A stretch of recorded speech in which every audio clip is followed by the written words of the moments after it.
Lebanese authorities said Israeli forces killed 22 citizens and wounded 124 in South Lebanon as a deadline for Israel's withdrawal passed. Thousands of people tried to enter their still occupied towns on January 26th in defiance of Israeli military orders.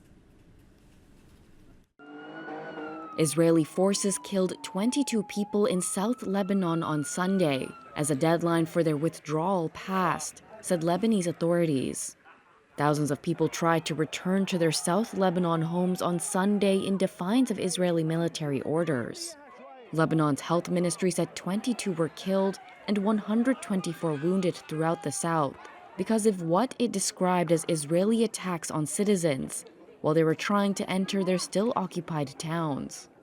Lebanon's U.S.-backed military, which reported one of its soldiers among those killed, has accused Israel of procrastinating in its withdrawal.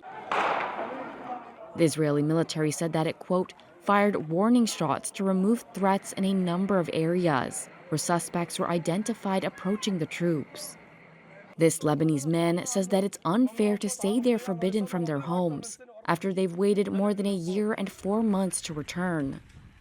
On Friday, Israel said it would keep troops beyond the Sunday deadline, set out in a U.S.-brokered ceasefire that halted last year's war with Hezbollah. The agreement set out a 60-day timeline for implementation. Israel said Lebanon had not yet fully enforced terms, requiring the south to be free of Hezbollah arms and the Lebanese army to be deployed. The Hezbollah-Israel conflict was fought in parallel with the Gaza war and peaked in a major Israeli offensive that uprooted more than 1 million people in Lebanon and left the Iran-backed group badly weakened.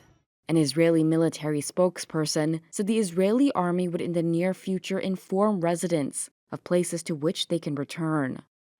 UN officials in Lebanon said conditions were not yet in place for the safe return of Lebanese citizens to villages near the border. The White House said on Friday that a short, temporary ceasefire extension was urgently needed.